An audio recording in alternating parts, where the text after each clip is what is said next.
po ang ating Amir. Sa kabila na si Dr. Mark at ang kanyang mga pamilya. Ayan.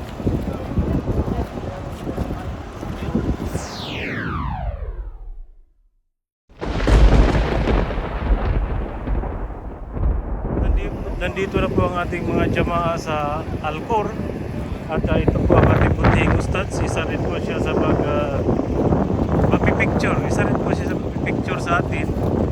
At siya po ay magpapaliwanag din sa atin sa lugar na ito at ang mga nangyari sa lugar na ito. At ang pangunahin po nating tagapagsalita sa naganap dito ay ito po siya, si Sheikh Mokles. Siya po ang magpapaintindi sa atin kung ano ang mismo ang nangyari sa mga panahong iyon. So at dito natin ma-witness yung lugar ng yung naganap sa Ghazwatul Badr. Okay.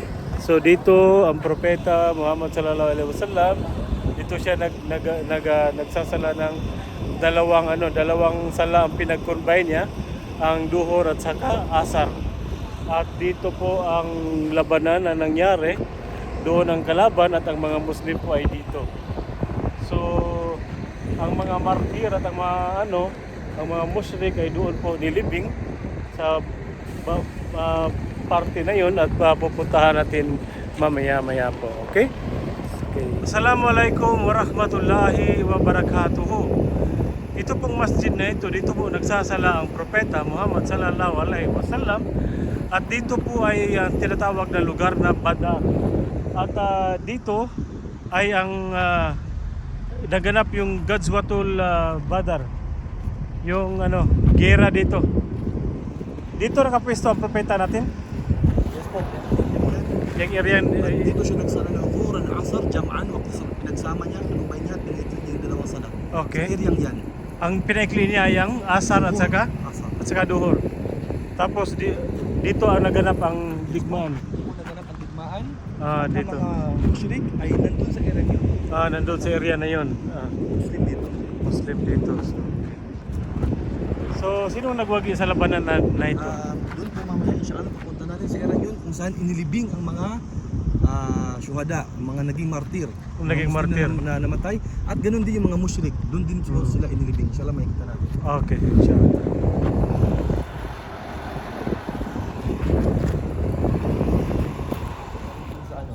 So susunod tayo kay Sheikh kung anong sabi ni Sheikh. Kung sabi yung salita separate. Siya ang susundin natin inshallah ta'ala. Bismillah.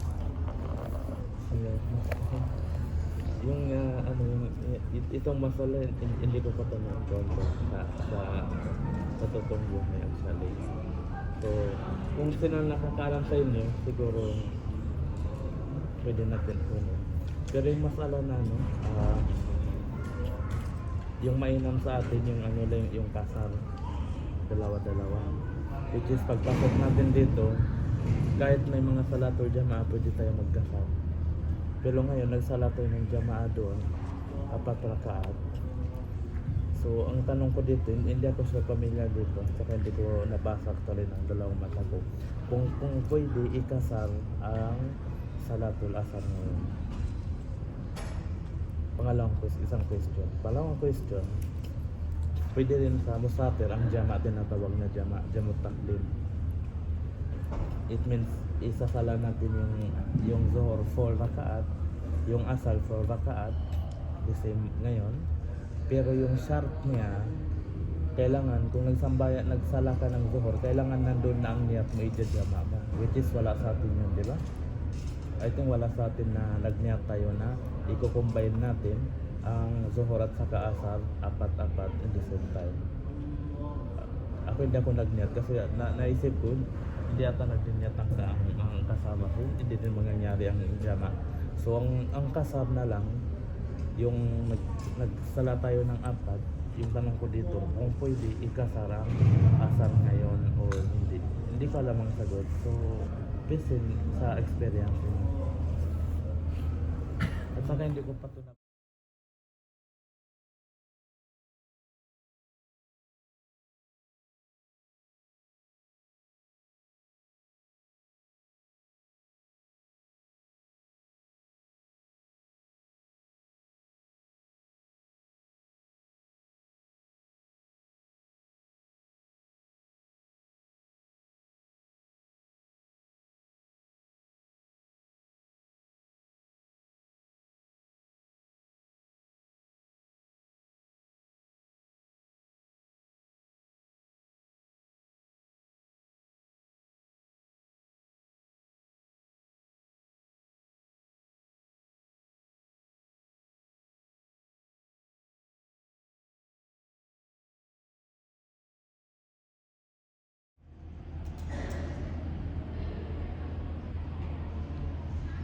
Ito po yung chandelier dito sa Badal.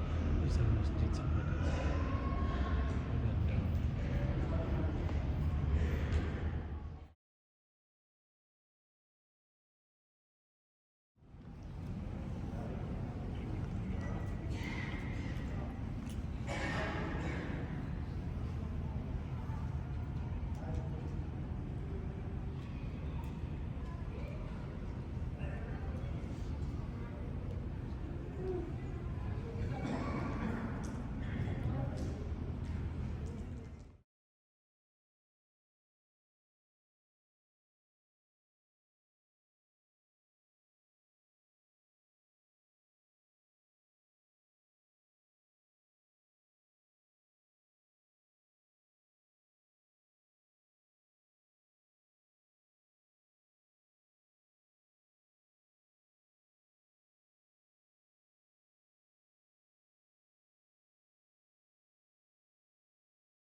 So, nakarating na po tayo sa Badar at nakapasok muna tayo sa masjid nila dito sa Badar. Isang magandang masjid din. Ayan. Daming chandelier. May pangyayari dito yung tinatawag na Gadswatul Badar. Gera noon. Ipapaliwanag niya.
Assalamualaikum warahmatullahi wabarakatuh.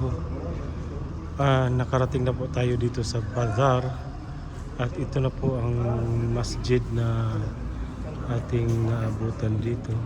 Dito po tayo magduduhor. So napakaganda po ng masjid at may mga ano din chandelier. Mamahalin na chandelier din. Ayan. Ito Pilipino ito guys, oh. Kabayan? Hindi ako pinansin guys, hindi siya kabayan siguro. Ayan, oh.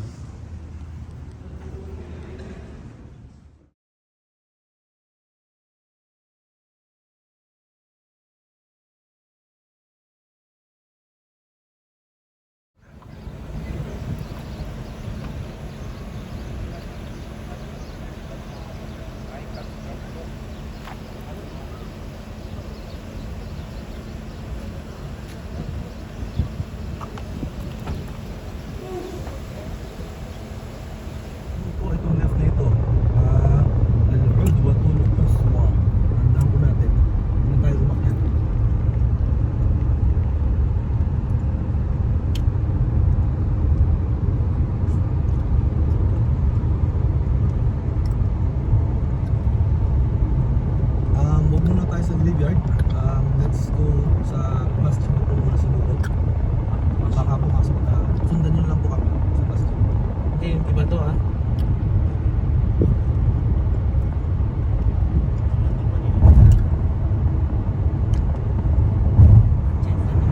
Number 1, oh. Jeddah Company. Nasa Jeddah pala tayo. Number 1, Jeddah Company. Assalamualaikum warahmatullahi wabarakatuh. May exciting part po sa sa Badar. mayroon tayong malalaman na kwento tungkol sa Jabal Malaika. Kayo mawawala. Nissan Patrol guys ang nakasagot sa atin. Sila ano yan? Bastard Max, Doc Mark Saud, si Mustafa.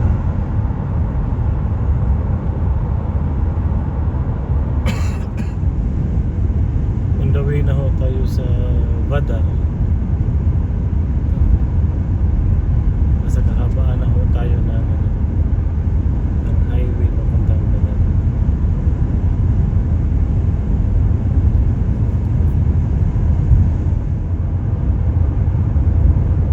Yan, pwede kang kailangan natin may add stop kasi dapat malayo pa lang nakikita na natin. Mahirap kasi sa speed ba ay wala, nakalagpas na tayo.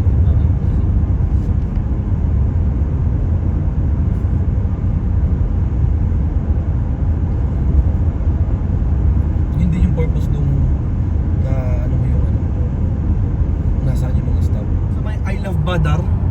Yung mga, di ba I love Saudi, I love Qatar, I love, meron doon I love Badar na parang park. May ganun.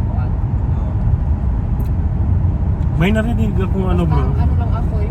Okay lang yung open space, ano na yan. Talagang expect natin yan. Kasi gusto natin natin sa Badar.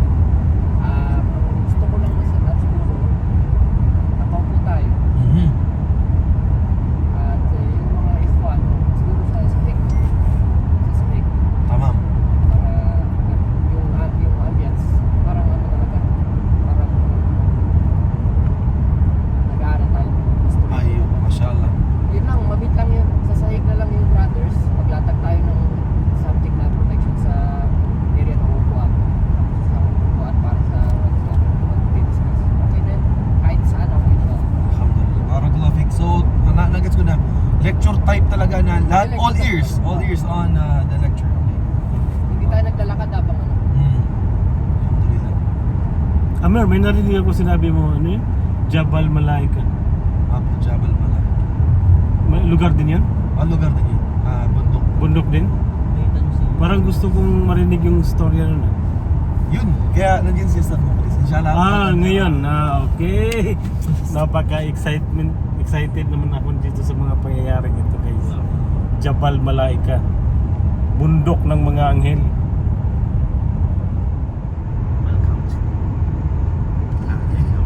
End of Haram Boundary. So hindi na 100,000 lang yung malimitan sa lano. Ustad Muklis.